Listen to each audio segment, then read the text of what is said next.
Hello à tous, bienvenue dans cette nouvelle vidéo. Aujourd'hui, on se retrouve pour un nouveau bilan couture. Donc c'est le bilan couture du mois de juillet. J'ai cousu, mais pas tant que ça finalement. J'ai 4 pièces à vous présenter. Après j'ai des encours, j'ai des choses que j'ai commencé à décalquer mais que je n'ai pas terminé, donc ce sera pour le mois prochain.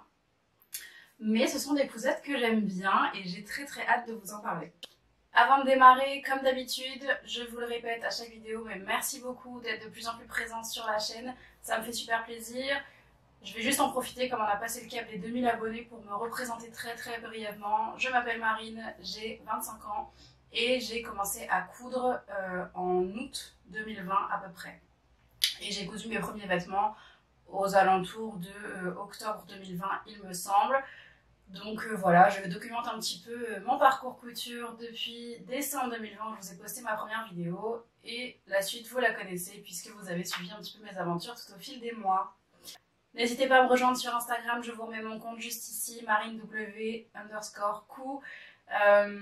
Pareil, je suis hyper active là-bas, j'adore échanger avec vous de façon un petit peu plus décontractée et quotidienne, donc si ça vous tente, n'hésitez pas à nous rejoindre là-bas. Juste avant de démarrer, n'oubliez pas d'aimer la vidéo si elle vous plaît, de vous abonner à mon compte et c'est parti.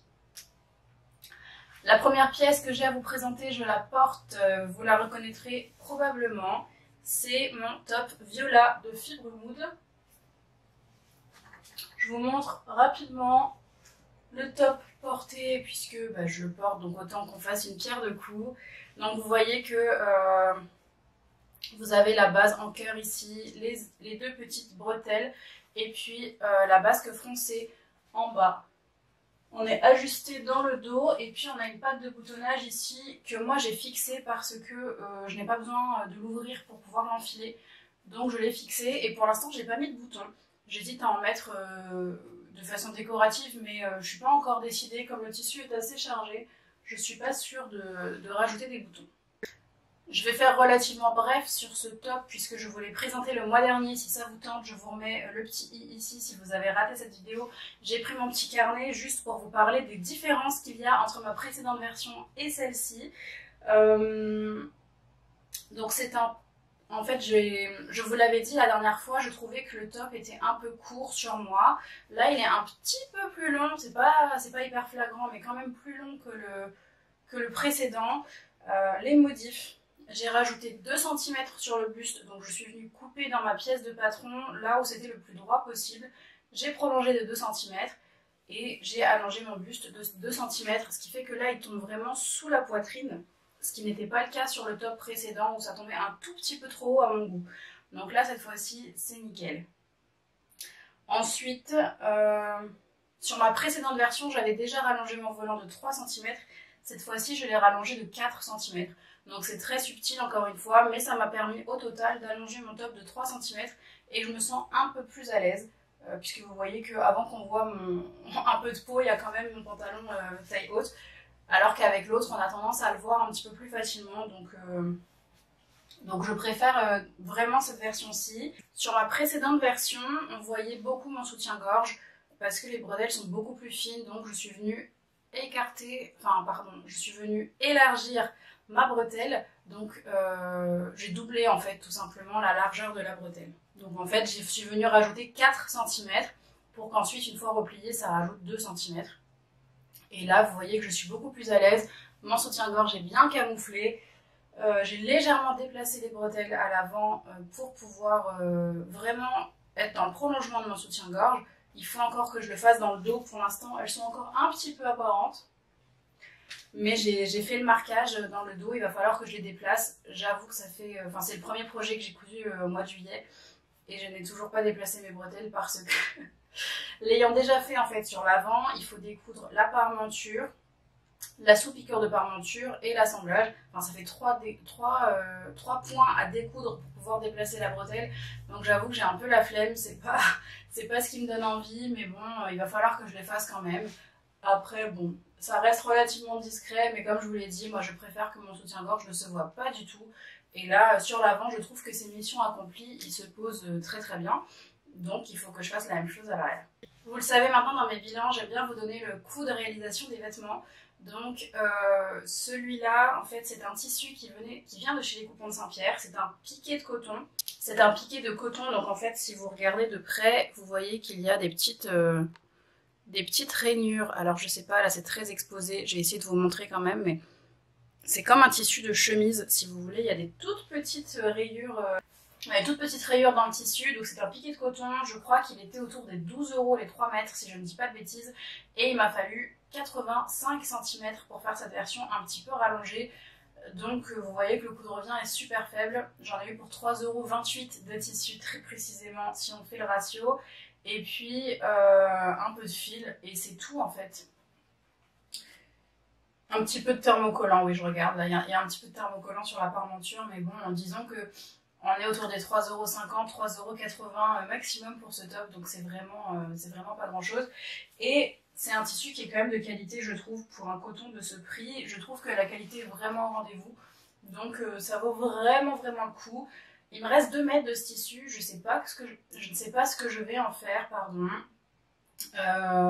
J'avoue que ce motif de toile de Jouy, il me plaît, mais c'est quand même très particulier. J'avais un peu peur de le mettre sur une grosse pièce et que ça fasse un peu too much, un peu old school sur moi. Là j'adore parce que c'est un petit top qui a une coupe super moderne, qui est un peu crop comme ça. C'est une petite pièce qui vient vraiment apporter, enfin cet imprimé vient vraiment apporter quelque chose au vêtement et j'aime beaucoup. Du coup là il me reste plus de 2 mètres, je sais pas trop qu'en faire. Si jamais vous avez des idées, dites-le moi. Mais dans tous les cas je suis ravie de ce top-ci. Le second projet dont j'ai à vous parler, c'est cette robe, bien évidemment. Alors, je l'ai mise sur le mannequin, mais très franchement, ça lui rend pas du tout justice. Je vous insérerai des plans de toute façon de cette robe portée. Mais très honnêtement, là, je l'ai cousue il y a peut-être 2 semaines et je l'ai déjà portée au moins 3 fois. Je l'adore. Je pense que vous allez reconnaître le tissu. Je vous l'avais présenté dans mon haul, pas celui de la semaine dernière, mais celui d'avant. C'est une viscose de chez Pretty Mercery que je trouve absolument sublime. Cet imprimé floral avec beaucoup de rouge, un peu de bleu et du vert, je trouve que... et le blanc qui vient un petit peu rehausser tout ça. Franchement, j'adore. Donc il s'agit de la robe Sega d'Estelina Bordeaux. Je vous en ai parlé dans mon précédent bilan en vous montrant une version en microfibre noire que je déteste parce que je ne peux pas la porter parce que c'est un fail de couture. J'ai retenté l'expérience avec cette viscose et ça s'est ma foi beaucoup mieux passé, même si j'ai encore eu quelques déboires et je vais vous en parler tout de suite. Donc pour vous reparler un tout petit peu du patron, je l'ai cousu dans une taille 42. C'est un patron qui est au prix de 11 € en PDF sur le site d'Estelina, il me semble. Donc comment il se compose? Vous avez 2 devants qui viennent se croiser ici. Vous avez les manches. Et puis une grande jupe. Une grande jupe pour en faire une robe longue. Et puis à l'intérieur, vous avez des parmentures. Voilà. C'est assez basique comme construction. Et bien sûr, vous avez une pièce de ceinture ici. Qui est un petit peu la bête noire de ce patron, je trouve. En tout cas, c'est ce qui m'a posé problème à 2 reprises. Voilà. Je m'avoue pas vaincue, mais j'avoue que ça m'a un peu embêtée. Et qu'une fois que j'avais terminé cette robe, même si j'ai encore envie de robe longue, j'étais un peu freinée dans mon élan. Mais très honnêtement, je prends tellement de plaisir à la porter que je pense que je ferai l'effort de la recoudre une 3e fois. Donc, si on parle un peu plus de ce patron, il est en fait froncé aux épaules et c'est vous qui déterminez la longueur d'épaule. En fait, vous venez froncer la pièce devant ici et la pièce dos à la longueur que vous souhaitez pour pouvoir l'ajuster à votre longueur d'épaule ici. Je trouve ça assez astucieux et les fronces ici rendent très jolies.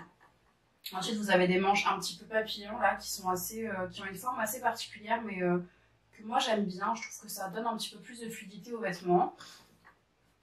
Et puis ce qui me pose vraiment problème sur ce patron en termes de découpe, c'est que il vous faut 3 mètres pour réaliser cette version dans ma taille. Et ça rentre tout pile dans 3 mètres.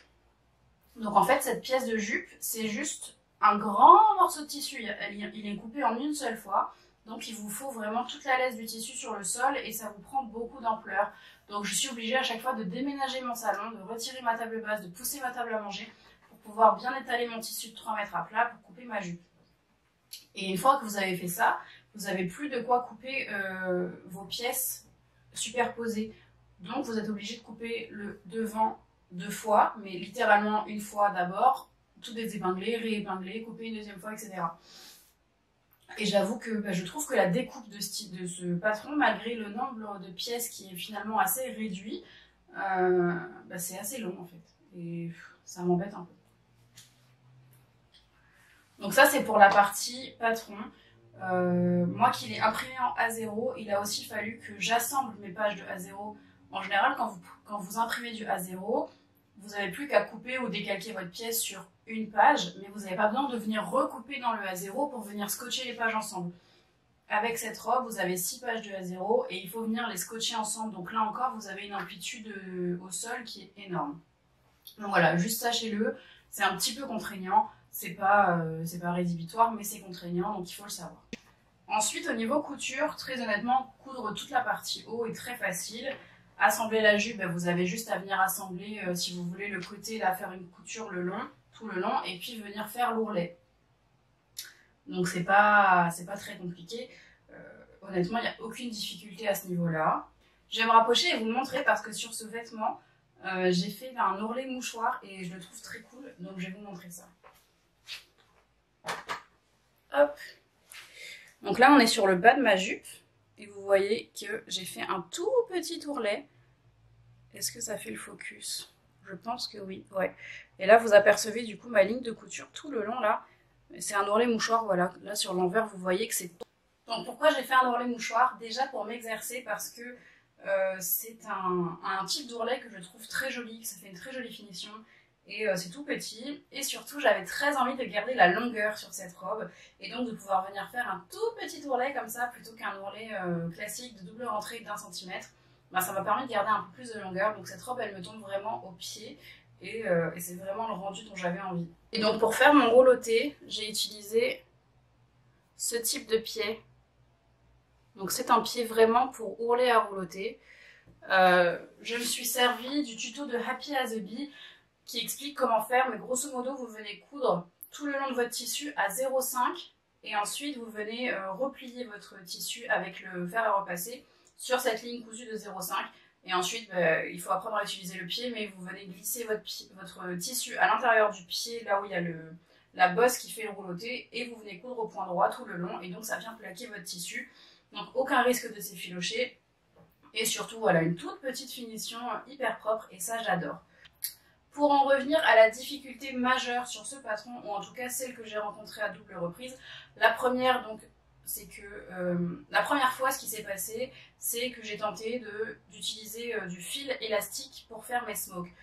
Je vais pas revenir dessus, si jamais vous voulez des explications sur cette version, je vous laisse aller voir mon précédent bilan couture. Comme ma machine n'est pas contente avec le fil élastique, j'ai tenté la deuxième solution qui est proposée par le patron, à savoir de coudre des élastiques dans des coulisses pour venir froncer la ceinture. Je pense que l'erreur cette fois-ci vient de moi et j'ai mal compris quand j'ai lu. En fait, quand vous cousez cette robe, il faut venir d'abord coudre à 1 cm je crois, ou 0,5 du bord de la ceinture de chaque côté pour venir l'assembler, la fermer. Parce qu'elle est doublée en fait à l'intérieur, et puis pour pouvoir venir créer les coulisses ensuite. Et moi ce que je n'avais pas compris, c'est qu'il fallait donc fermer et ensuite faire toutes vos coulisses. Moi ce que j'ai fait, je me suis servi de la première ligne, si vous voulez, que j'avais cousue, et je suis venue coudre une autre ligne à, je sais plus, à la distance pour venir créer ma coulisse. Et j'en ai créé donc une au centre, et puis pareil j'avais utilisé la bande du bas pour faire un côté de coulisse, et j'ai cousu une ligne au-dessus pour créer ma troisième coulisse. Je sais pas si vous me suivez, mais donc j'avais bien mes 3 coulisses, mais j'avais utilisé mes 2 coutures d'assemblage du haut et du bas de la ceinture, ce qui fait qu'au final, quand je suis venue coudre mon haut à ma ceinture et mon bas à ma ceinture, ma couture s'est retrouvée sur la couture de ma coulisse en haut et sur la couture de ma coulisse en bas.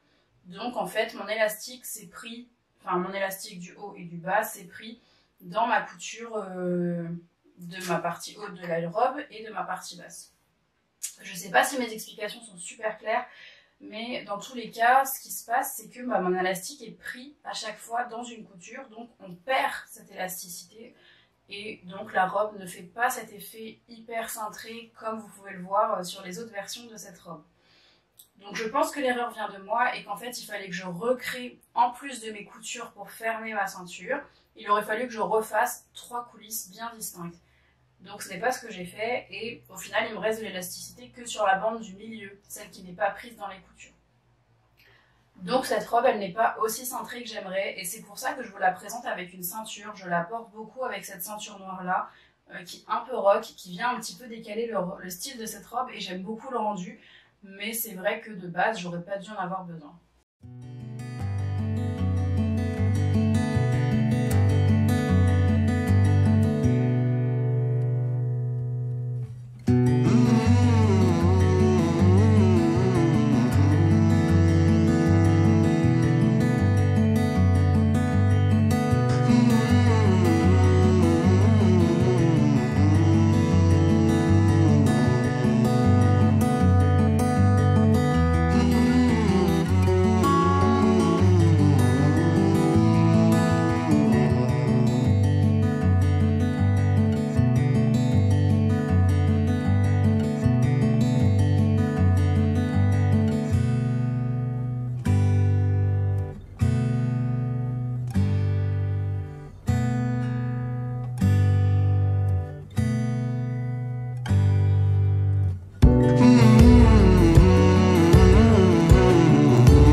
Pour ce qui est du coût du patron, finalement vous avez le coût du tissu, j'en ai eu pour 34 € à peu près de tissu, et puis ensuite vous avez le coût des élastiques, je crois que c'était 2 € le mètre, quelque chose comme ça chez Mondial Tissu, et il m'a fallu 2 mètres, un truc comme ça, 2 à 3 mètres d'élastique, donc voilà, comptez autour de 37-38 € pour cette robe. Pour une robe longue de cette qualité, très honnêtement, je trouve que ça reste très correct. Comme je vous l'avais dit, j'avais envie de mettre le prix sur des jolis tissus. Une fois que j'avais testé des patrons, bon, il y a quand même cette ceinture qui me chiffonne, mais je la porte quand même, très honnêtement. Ça fait 2 semaines que je l'ai cousue, je l'ai portée plusieurs fois. Je la trouve hyper agréable. Est-ce que je vais recoudre ce patron ? Quand j'avais terminé cette robe, je me suis dit que non, parce que j'étais vraiment blasée par cette ceinture, mais quand je vois à quel point je la porte, à quel point je me sens bien quand je la porte, oui, je pense que je vais la refaire. Parce que, voilà, même si la découpe du tissu n'est pas hyper plaisante, la couture se passe relativement bien, c'est relativement facile à coudre. J'ai vraiment envie de solder un peu ce problème de ceinture pour que ça se termine et qu'on n'en parle plus. Mais oui, je pense que je vais la refaire. Ce que j'aime énormément sur cette robe au porté, c'est l'amplitude de la jupe. Je suis constamment en train de danser avec, c'est n'importe quoi. Et puis surtout, elle est taillée un peu plus courte sur l'avant, et elle tombe plus longue sur les côtés, ce qui fait que, comme moi je ne suis pas très grande, je trouve que ça me dégage un peu la silhouette et finalement ça fait assez joli. Donc oui, je referai ce patron et plus vite que prévu, je pense. Toute dernière chose que j'ai oublié de vous mentionner sur cette robe, le décolleté est quand même très profond. Donc moi je suis venue faire un petit point à la main, enfin 2 petits points à la main, pour que le décolleté tombe vraiment juste ici en fait sur moi, et que ce ne soit pas trop, indécent pour la porter tous les jours. Et puis je suis venue faire des petits points à la main pour fixer mes parmentures au niveau des épaules pour qu'elles ne ressortent pas. Donc voilà, moi qui suis pas très couture à la main, j'avoue que ça fait quand même de plus jolies finitions et que c'est quand même beaucoup plus pratique à porter tous les jours. On enchaîne ce bilan avec cette robe. C'est une robe en jersey, c'est la robe Alena de Fibre Mood, qui est issue du dernier numéro, donc c'est l'édition numéro 15, c'est la même édition que celle du top Viola que je porte là. Donc c'est la robe Alena. Qu'est-ce qu'elle a de particulier cette robe? Je vais vous montrer son dos, vous allez tout de suite comprendre. Hop, voilà. Donc ici vous avez une bande élastiquée qui vient resserrer le patron. Et puis vous avez quand même cette partie un peu t-shirt si vous voulez qui vient retomber dessus et qui permet de ne pas montrer trop de peau ou pas du tout, mais qui vient vraiment resserrer la robe dans le dos et j'ai trouvé que c'était un super détail sur ce patron. Donc c'est une robe qui est assez longue, qui me tombe moi mi-tibia. mi-mollet que je trouve très très jolie ma foi et que j'ai pris beaucoup de plaisir à coudre. Donc si on en revient juste au patron, moi je l'ai cousu dans une taille 44 et il m'a fallu 1,75 m de tissu. C'est un jersey qui vient de chez Dries&Stoffen que j'avais payé 6,95 € le mètre de mémoire. Et donc après j'en ai eu pour 40 ou 50 centimes d'élastique au dos, donc j'avais calculé un coût de revient de 12,20 € sur cette robe. Ce qui reste vraiment très très très raisonnable sur une robe comme ça. Donc j'ai suivi les instructions, j'ai juste fait quelques modifs. La première c'est au niveau de l'encolure. En fait il faut poser normalement un biais élastique ou un biais en jersey pour la finition. Moi j'en avais pas et j'avais plus de tissu pour pouvoir en créer un dans ce tissu. Donc j'ai fait un simple rentré. Voilà, j'ai juste fait un simple rentré que j'ai piqué tout le long. Honnêtement ça va, je trouve qu'une fois portée, elle ne gondole pas, l'encolure ne gondole pas plus que ça. Ça se pose assez bien, je l'ai fixé avec un point, je crois que c'était un point triple. Pour regarder l'élasticité, vous voyez que là je peux tirer dessus, ça reste élastique. Donc voilà pour la première modif, ça pourrait être plus joli. Après très honnêtement personne ne le voit. C'est vrai que je tends à faire de plus jolies finitions, mais je donne un coup de cette robe, on était dimanche, et voilà, j'avais pas envie d'attendre pour aller me chercher du biais élastiqué, voir si je pouvais en trouver, etc. etc. Donc voilà pour ça. Ensuite, ici vous voyez, vous allez voir qu'il y a une double piqûre et on pourrait croire que c'est fait à l'aiguille double, mais en fait pas du tout. C'est-à-dire que cette pièce ici qui vient faire le rebord de manche, c'est une pièce qui est rapportée, c'est une pièce en plus de la manche qu'on vient coudre en fait une première fois, puis surpiquer sur le surjet, et du coup ça vous donne cet effet de double piqûre. Je me suis rapprochée pour vous montrer. Donc ici on pourrait croire que c'est le double rentré, et en fait pas du tout. Ce que je trouve un tout petit peu dommage, c'est que on voit quand même beaucoup les fils de surjet, même une fois que la manche est portée. Je trouve ça un peu moyen. Après, très honnêtement, ça tombe bien sur le corps et du coup, ça ne se voit pas. Mais là, comme ça, quand je la regarde sur mon mannequin, je me dis qu'on voit quand même beaucoup les fils de surjet. Pour la fixation de l'élastique au dos, très honnêtement, c'est facile. Vous venez créer une coulisse tout au long ici. Vous glissez votre élastique, vous venez piquer 2 fois au point zigzag dessus et vous répartissez les fronces. Moi, je trouve que ça fait vraiment un super joli tombé. J'aime beaucoup. Et je vais venir soulever mon mannequin pour vous montrer.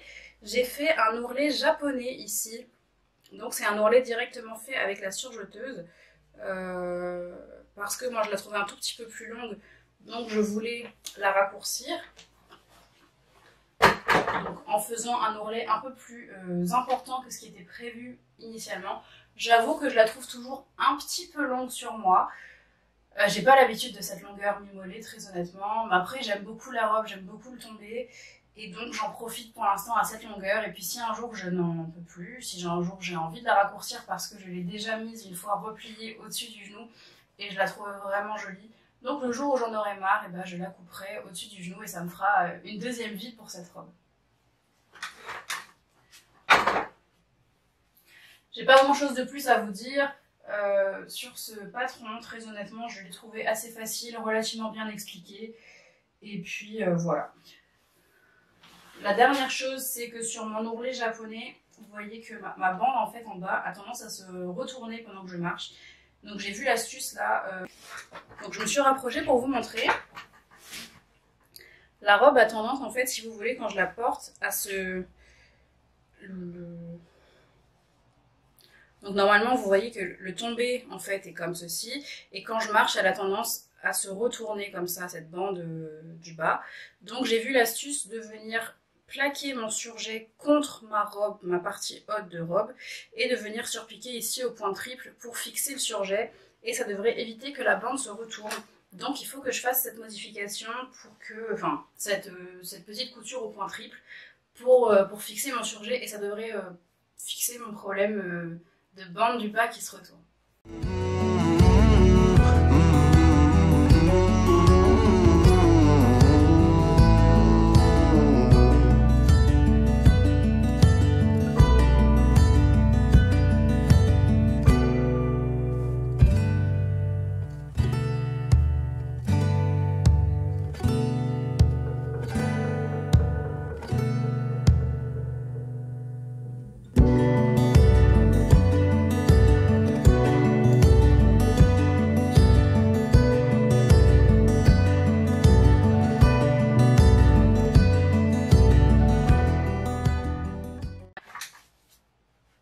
suis changée pour vous montrer mon dernier projet. Parce que j'ai essayé de le mettre sur mon mannequin et je trouvais que ça lui rendait pas du tout justice. Parce qu'on voyait beaucoup le soutien-gorge. Bref, il s'agit du top Rosalia, du dernier La Maison Victor. Donc je vous en ai parlé dans ma revue du magazine. Je vous avais dit que c'était un top qui me tentait. Donc ça y est, c'est chose faite. Je l'ai cousu. Donc je vous le montre porté. Voilà. Donc en fait, il se présente en 4 pièces, je crois. C'est très facile à décalquer, ça va très très vite. Vous avez un devant, un dos, une partie, vous savez, de bretelles fixes ici, et puis la partie volant. Donc c'est honnêtement très rapide à décalquer, assez rapide à couper et à coudre. Vous avez le top qui est entièrement doublé parce que eux l'ont cousu dans une broderie anglaise ajourée, une dentelle. Donc bien sûr ils ont prévu de doubler le patron et je trouve ça génial. Parce que du coup moi j'ai utilisé ce tissu qui a quand même pas mal de transparence au niveau du tissu principal. Et je l'ai doublé dans un tissu uni blanc. Donc c'est un tissu qui vient de chez My Little Coupon, qui n'est plus en stock. Je l'avais acheté au tout début du site quand je commençais la couture. Je pense qu'on était au mois d'octobre ou novembre l'année dernière. De mémoire, c'est une toile effet lin qui, il me semble, est composée principalement de polyester. On va pas se mentir, je vous l'ai dit, moi j'essaie d'éviter le polyester, mais je me suis dit que là, sur un petit top débardeur comme ça irait. On respire au niveau des aisselles. Donc honnêtement ça va, je l'ai déjà porté. C'est vrai que ça respire beaucoup moins qu'un autre top, typiquement celui-ci en coton ou autre, mais bon, honnêtement ça va. Donc quitte à être dans le polyester, je l'ai doublé dans un crêpe en polyester blanc qui vient, je crois, soit de My Little Coupon, soit de All Tissu. Bref, c'était un tissu que j'avais acheté pour faire de la doublure, qui m'a pas coûté grand chose. J'ai plus le prix exact des tissus en tête, mais ce que je peux vous dire, c'est que c'est un top qui m'a coûté autour de 8 à 10 € maximum. Donc j'aime beaucoup ce jeu de transparence là. Et forte de mon expérience d'avoir cousu des ourlets mouchoirs sur ma petite robe Sega, j'ai reproduit l'expérience sur les volants ici. Donc vous voyez que ça fait un tout petit rentré et c'est hyper net comme résultat, je trouve. C'est un tissu qui a de la rigidité, donc je trouve que ça fait des petits ailerons là sur les épaules. Et en fait je trouve ça super chouette. Il a de la tenue, il retombe pas. Parce que j'ai vu des versions de ce top que je trouvais très jolies en viscose. Mais les petits volants retombent comme ça sur les épaules. Et donc là, avec une version de tissu un peu plus rigide, je trouve que ça lui donne un fit tout à fait différent et j'aime beaucoup. Vous avez des pinces aussi au niveau de la poitrine, ce qui permet quand même d'ajuster le top. Moi, j'ai remarqué que le top avait tendance un petit peu à bailler ici. Et j'ai vu ce problème sur beaucoup de versions sur Facebook. Donc c'est une question de patron, je pense, en tout cas. Très honnêtement, ça ne me gêne pas plus que ça. J'ai tendance à bien venir le descendre pour qu'il se plaque un peu plus sur le volume de la poitrine. Et là, il est beaucoup plus plaqué, c'est juste qu'il a tendance à bouger et à remonter comme ça au fur et à mesure du temps. Honnêtement, ça ne me gêne pas plus que ça. Je sais que si je passe à la taille en dessous, je vais être un peu à l'étroit, puisque là, je trouve que c'est vraiment la bonne taille. Chez la Maison Victor, je couds du 42, donc je suis restée fidèle à ça. J'ai cousu mon 42 et je trouve qu'il me va nickel. Comme c'est un tissu un peu rigide, il tombe assez droit, mais ça ne me gêne pas. Je trouve que j'aime bien. J'aime bien le fit. J'aime beaucoup le fit. Et puis je vais vous montrer le dos. Voilà, il est quand même très dégagé dans le dos également. Il tombe assez bas, mais juste au-dessus du soutien-gorge. Que vous voyez, si je tire là, mon soutien-gorge est juste là et il vient se poser pile dessus. Donc je suis ravie de ça, c'est pile parfait. Pour poser les bretelles, alors j'ai suivi leur repère à l'avant, c'est-à-dire que eux prévoient en fait la coupe carrée. Donc votre pièce devant, si vous voulez, elle a un angle comme ça, et donc vous venez poser votre bretelle pile à l'angle ici. Donc c'est ce que j'ai fait pour l'avant. Et pour le dos, j'ai demandé à mon chéri de me marquer mes 2 bretelles de soutien-gorge sur le dos, et je suis venue coudre ma bretelle pile à cet endroit-là. J'ai pensé à faire cette modif parce que j'ai eu le cas sur mes 2 tops viola où c'était pas du tout au bon endroit. Donc là je lui ai demandé et je trouve que ça tombe assez bien. Bien que la bretelle reste très fine, la fixation de la bretelle reste très fine, je trouve que ça tombe au bon endroit et donc ça c'est plutôt cool. Voilà pour ce top, pas grand chose d'autre à vous dire, il était super simple. J'ai vu des versions où des personnes ont inversé l'avant et l'arrière du volant pour avoir la partie la plus imposante du volant à l'arrière et l'avant et la partie la moins imposante à l'avant. Je trouvais ça très joli. quand j'ai voulu fixer mes volants, j'ai testé sur moi et avec cette version un petit peu rigide sur les ailes, je trouvais que c'était plus joli d'avoir la partie, de suivre le patron initial, à savoir la partie la plus large du volant à l'avant et la plus fine à l'arrière. Le top est assez long, en fait il me tombe ici, donc moi j'aime bien le rentrer et surtout je pense que je vais, la prochaine fois que je le ferai plus court, pas crop parce que j'aime bien pouvoir le glisser dans le pantalon, mais là j'ai quand même beaucoup de matière à venir descendre dans mes bas, donc même celui-ci je pense que je vais le recouper pour qu'il tombe un tout petit peu plus court parce que là vraiment en fait par LMV il est prévu pour venir tomber sur la hanche ou la petite hanche. Donc voilà pour ce top Rosalia, pas de difficulté. Très facile, je l'ai cousu en une soirée. J'avais découpé mes pièces un autre jour et puis je l'ai cousu en une soirée, peut-être 2 heures, 3 heures je pense. Ça va très très vite. C'en est tout pour ce bilan couture du mois de juillet. J'espère que ça vous a plu, que mes projets vous plaisent ou que vous avez appris ou découvert des patrons. Moi je vous retrouve dans une prochaine vidéo la semaine prochaine et jusqu'à là, portez-vous bien. Ciao ciao.